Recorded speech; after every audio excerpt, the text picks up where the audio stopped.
Paz de Jesus a todos, que Deus te abençoe, meu irmão, que Deus te abençoe, meu irmão.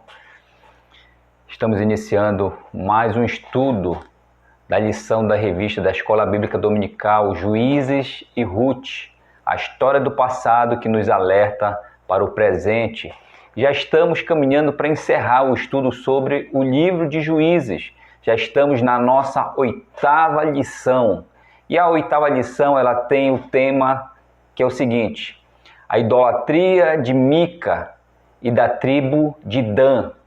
E o texto áureo diz assim: então se alegrou o coração do sacerdote, tomou a estola sacerdotal, os ídolos do lar e a imagem de escultura, e entrou no meio do povo. Está lá em Juízes, capítulo 18, versículo 20.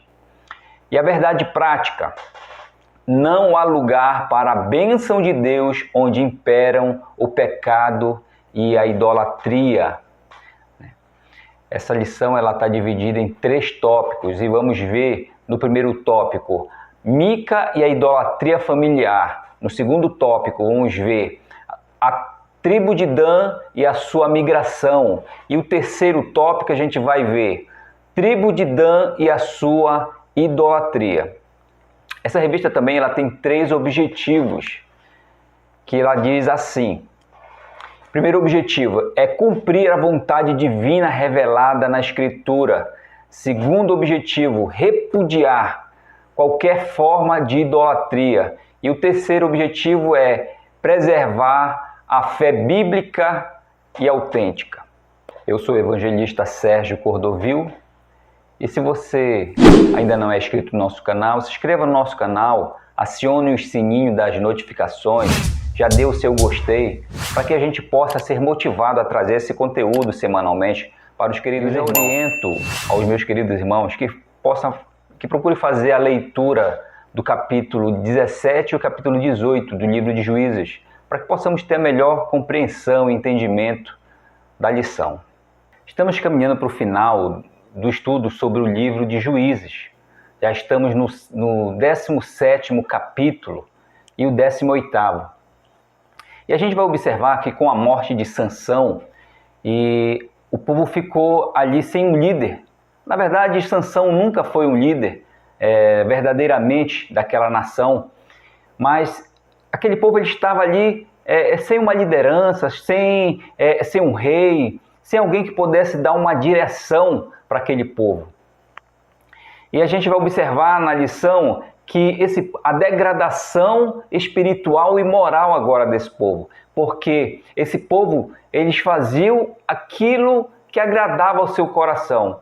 O livro de Juízes vai retratar a situação que se encontrava ou a situação que ficou o povo de Israel.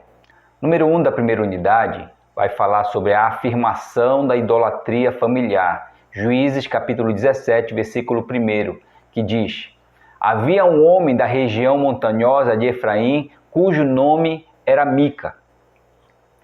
Vai retratar a história de Mica, um homem que ele roubou a sua própria mãe. 1.100 ciclos de prata ele roubou de sua mãe. E quando a sua mãe lançou sobre esse suposto ladrão uma maldição, ele foi e devolveu agora o produto desse roubo. Não que ele tivesse se arrependido ou que ele tivesse observado alguma falha sua, mas ele ficou com temor da maldição que a sua mãe havia lançado sobre aquele que havia extraído esse valor que pertencia a ela. Então ele foi, devolveu a sua mãe. E a sua mãe, por sua vez, ao invés de corrigi-lo, ao invés de alguma forma puni-lo, ela simplesmente foi conivente até com esse ato de seu filho. E até o abençoou, deu a ele algumas desses ciclos de prata que havia sido roubado. Podemos ver que no seio dessa família não havia um zelo espiritual com relação às suas práticas. Havia simplesmente uma religiosidade exterior. Mas não parou por aí. Depois que essa mãe recebe esses valores, ela pega esse 1.100 ciclos de prata e dedica ao Senhor. né? Ela consagra ao Senhor, e mais, ela destina 200 ciclos de prata para que a um ourive, a um fundidor, e produzir um ídolo em homenagem, em honra, não a um outro Deus, a um Deus desconhecido ou um Deus dos povos que ali habitavam, mas dedicando esses 200 ciclos ao Deus de Israel, mandando fazer uma imagem do Deus de Israel. Essa imagem fundida, ela foi colocada no interior da casa de Mica. E agora, como se não bastasse, ele consagra o seu próprio filho a ser uma espécie de sacerdote que iria ali agora designar a direção, que iria designar as orações, que iria designar ali o caminho daquela família em relação a Deus. Com esse ato de Mica, no mínimo ele praticou ali 3 irregularidades com relação à doutrina do povo de Israel. Primeira irregularidade, ele destina ao seu filho a ser o sacerdote da casa, uma vez que o pai, ele deve ser o sacerdote de sua casa. Segunda irregularidade, apenas poderiam ser sacerdote aqueles que fossem da descendência de Arão. E a terceira irregularidade é que o sacerdote ele teria que se dedicar a toda uma nação, não simplesmente a uma família ou simplesmente a um indivíduo. Mas vamos ver que o pecado ele conduz o homem cada vez mais para formas deploráveis, né? Como diz a própria palavra, que um abismo puxa um outro abismo. E Mica, ainda não satisfeito, ele contrata um levita para agora ser o sacerdote. Havia lá um homem de lá da tribo de Judá que estava peregrinando, meio sem rumo, e ele na sua peregrinação, ele passa pela casa de Mica. E ao encontrar com Mica, eles têm um diálogo, e Mica contrata agora ele para ser um sacerdote, dando casa, dando comida e ainda pagando anualmente a ele um determinado salário. Número 3 da primeira unidade, ele vai falar sobre a cegueira da idolatria familiar. Está lá no capítulo 17, versículo 13, diz assim: Então disse Mica, sei agora que o Senhor me fará bem, porquanto tenho um levita por sacerdote. O comentário da revista ela vem dizer que, neste momento da narrativa bíblica, Mica considera que sua religiosidade, enfim, seria recompensada agora pelo Senhor. Afinal, agora ele tinha um sacerdote levita. Mica estava com um cenário de aparência externa apenas com relação à adoração, uma aparência com os cuidados das coisas de Deus, mas na verdade ele tinha um propósito pessoal, um propósito bem parecido com os propósitos dos povos que tinham as práticas pagãs. Ele estava com o objetivo de atender a si próprio e a sua própria família. A família de Mica, ela não era uma família que desprezava a presença de Deus, não era uma família que negava a presença de Deus, não era uma família ateísta, muito pelo contrário. Ela mandou forjar uma imagem em nome do Senhor, não foi em nome de outros deuses. Estava adorando ao Senhor de forma hipócrita e de forma sincrética, e também desprezando a palavra do Senhor, porque o Pentateuco já estava escrito e já era de conhecimento, ou deveria ser de conhecimento da família, de que os atos que eles estavam praticando eram abomináveis aos olhos do Senhor. Mica estava agindo de forma extremamente equivocada, porque nós não devemos adorar o Senhor com aquilo que achamos que é certo, ou aquilo que achamos que é errado, ou da forma que nós achamos melhor. Não, devemos adorar o Senhor em espírito e em verdade. A segunda unidade ela vai falar sobre o tribo de Dan e a sua migração. Número 1 da segunda unidade diz assim: a migração danita. Está lá em Juízes capítulo 18, no versículo 1, que diz: Naqueles dias não havia rei em Israel, e a tribo dos danitas buscavam para si herança em que habitar. A tribo de Dan, a gente vai observar lá no capítulo 19, no versículo 40 ao 48, diz que eles receberam terra suficiente para ali habitar, mas eles não conseguiram dominar ou ocupar essa terra toda, não conseguiram expulsar os moradores que ali estavam, ali na região sul. Então eles procuram agora migrar para o norte dessa terra. Ele manda alguns espias para consultar a terra para onde eles querem partir. Número 2 da segunda unidade, ele vai falar justamente dessa partida do povo de Dan, que diz assim, capítulo 18, do versículo 5. Consulto a Deus para que saibamos se prosperará o caminho que levamos. Então a tribo de Dan, através dos seus líderes, eles mandaram ali 5 espias para irem adiante, para verificar a terra que eles iriam possuir. E eles saíram rumo ao norte e nessa peregrinação eles passaram alguns dias ali na casa de Mica e falando com o sacerdote que Mica havia contratado.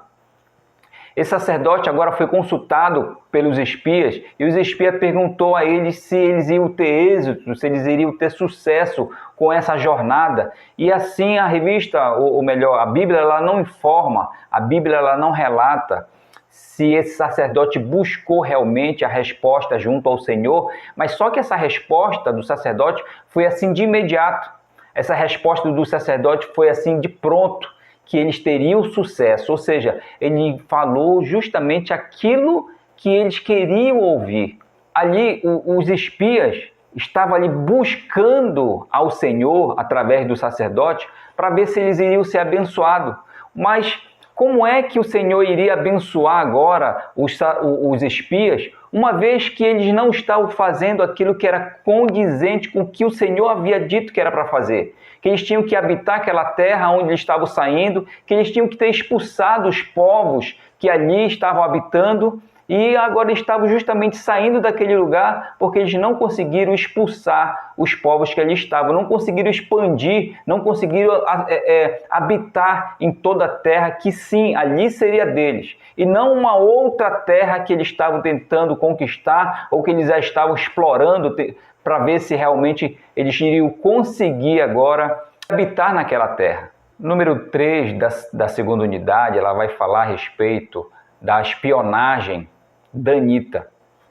Está lá em Juízes capítulo 18, no versículo 7, e diz assim: e viram que o povo que havia nela estava seguro, segundo o costume dos sidônios, e em paz e confiado. Então os 5 espias, ao sair da casa de Mica, ali da cidade onde Mica habitava, eles chegaram até a terra onde eles queriam agora se apropriar. E lá eles se depararam com os moradores que ali estavam. O nome da cidade era Laís, e era uma cidade que não tinha um porte militar. Ou seja, a vitória seria fácil se eles tentassem agora tomar aquela cidade para si. Então os espias, ao retornarem à cidade onde estavam ali os seus irmãos, ele passa o relatório agora aos moradores da cidade e informa que aquela cidade era uma cidade muito boa de se morar, porém muito vulnerável, onde os moradores dali não tinham práticas militares e não tinham convênios com outras cidades para que pudesse de alguma forma se juntar contra uma possível invasão externa. E a gente vai observar nesse relatório que eles estavam com uma autoconfiança, uma confiança até prepotente, porque eles estavam confiando em si próprio, estavam confiando nos seus homens, estavam confiando no seu poderio militar. Diferente daqueles espias que Moisés havia enviado lá para fazer a espionagem em Canaã, na terra prometida, aonde eles chegam naquela terra e observam que também aquela terra estava ocupada e ali a cidade era fortificada, ali havia homens valentes, ali havia gigantes, ali havia cidades fortalecidas, e que para que eles adentrassem, né, a visão de Josué e Caleb naquele momento era que eles adentrassem naquela terra, que a terra era boa, que manava leite e mel, mas que eles precisavam confiar no Senhor, mas que eles precisavam colocar sua confiança no Senhor. Diferente desses espias de Dan que já tinham colocado, estavam com uma sua prepotência, colocando a confiança na quantidade de homens que eles tinham. A terceira unidade ela vai falar sobre a tribo de Dan e a sua idolatria. Número 1 vai dizer sobre a parada estratégica. Está lá em Juízes capítulo 18, no versículo 13. Diz assim: dali passaram a região montanhosa de Efraim e chegaram até a casa de Mica. Com relação aos personagens desta lição, observamos que tanto Mica quanto o levita e também toda a tribo de Dan estavam cada vez mais equivocados. Ao invés dessa caminhada religiosa deles ser uma caminhada para se aproximar do Senhor, era uma caminhada que cada vez mais eles estavam se afastando do Senhor. Uma vez que Mica mandou fundir uma imagem representando o Senhor, já o sacerdote ele estava fazendo algo que ele deveria fazer com amor e por propósito, e não sendo pago para fazer isso. Já a tribo de Dan, nem se fala, estava cada vez mais se afastando do Senhor em uma religiosidade de aparência. Número 2 da terceira unidade, ele vai falar lá no capítulo 18, versículo 24, que a expressão que Mica usa, ele diz assim: que mais me resta? Essa expressão ela está no diálogo onde Mica, quando os homens de Dan chegaram na sua casa, levaram todos os elementos, levaram ali a imagem que foi fundida, e ali o sacerdote foi junto também com todo aquele povo. Mica, quando se depara com aquela situação, ele reúne seus vizinhos, junta alguns homens e parte em direção, em busca dos homens que levaram todos os elementos e a imagem fundida. E no local bem distante da cidade, a palavra diz que eles conseguem alcançar agora esses homens. E ele vai e questiona junto a esses homens. E esses homens perguntam, e aí Mica usa essa expressão: olha, vocês me tiraram tudo, me tiraram os elementos, me tiraram a imagem que foi fundida e até levaram o sacerdote. E o que me resta agora?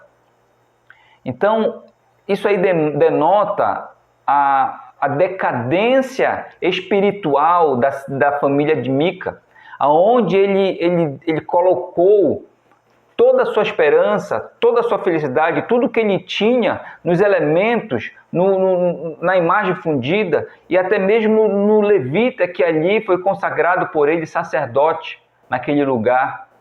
Nada lhe restava, a expressão que ele usou. Então o povo da tribo de Dan agora ameaça Mica e seus vizinhos, ameaças de morte. Então Mica, ao observar que estava em menor número, que estava em desvantagem, ele pega agora e recua, volta para sua cidade e assume o prejuízo.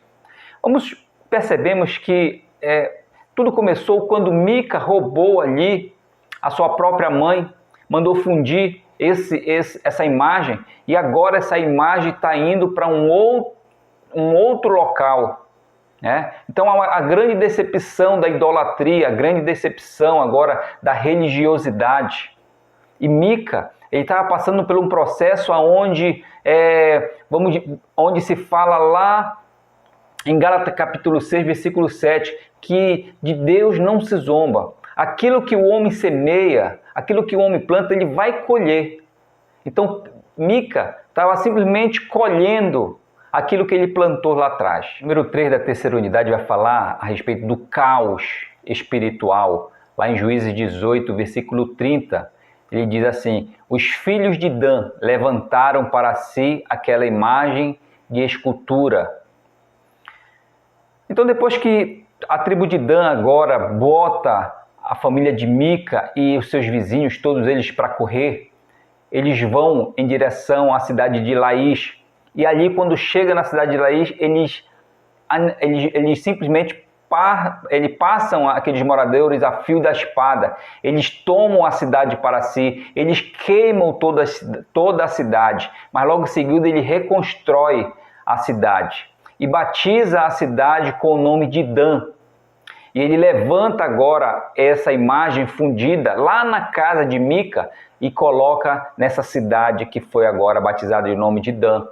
Então observe que aquela imagem que foi construída lá na casa de Mica para que fosse ali um santuário particular, que fosse ali um objeto de adoração simplesmente de uma família, agora ela está sendo o objeto de adoração não só de uma família, mas de toda uma tribo. Ele está sendo objeto de adoração não só dos membros dessa família, mas de todos os membros da tribo. Podemos refletir que a tribo de Dan, ela conseguiu êxito. Ela teve êxito naquilo que foi planejado, naquilo que foi articulado. Ele mandou os espias observaram tudo, trouxeram o relatório e agora a tribo de Dan foi e conquistou aquela terra. Passou a fio de espada todos os seus moradores, arruinou aquela terra e depois reconstruiu, e ali agora eles estavam construíram um lar para eles, construíram um habitat para eles, e ali levantaram ainda uma imagem fundida, não representando um outro Deus, representando o Deus de Israel. Mas observem que eles estavam longe, bem longe do caminho do Senhor, estavam longe do propósito do Senhor. Então, do que vale o homem conquistar o mundo inteiro e perder a sua alma? Porque a tribo de Dan estava fazendo o que era mal aos olhos do Senhor. Então, aonde há pecado e a idolatria, ali não existe a bênção do Senhor. Como conclusão desse estudo, observamos que essa família, a família de Mica, era uma família que adorava a Deus. E ao receber ali de volta aquela prata que havia sido roubada pelo seu próprio filho, ela abençoou esse filho, devolvendo e ainda dando parte dessa prata, e agora manda fundir uma imagem representando não outros deuses, mas representando o Deus de Israel, fazendo uma afronta daquilo que está lá nos 10 mandamentos, num dos 10 mandamentos, que não se fará para si imagem nem daquilo que está no céu, nem daquilo que está na terra, ou aquilo que está debaixo da terra. Uma afronta agora ao Senhor nosso Deus. Mas qual é o problema em fazermos uma imagem representando ao nosso Deus? Quando Arão constrói ali aquele bezerro representando Deus, aquele bezerro poderia representar a força, poderia representar a virilidade de Deus, o poder de Deus, mas todas as outras coisas não estavam retratadas lá naquela imagem. O amor, a misericórdia e outros atributos de Deus não estavam ali naquela imagem. Mas nós também, cristãos, nós criamos imagens para nós. Não de forma física, mas criamos imagens do nosso Deus quando nós rejeitamos os seus ensinamentos, rejeitamos em cumprir os seus mandamentos. Criamos imagens do nosso Deus quando nós relativizamos alguns dos seus ensinos ou parte dos seus desígnios. Nós criamos imagem do nosso Deus quando nós fazemos aquilo que é mais confortável para nós.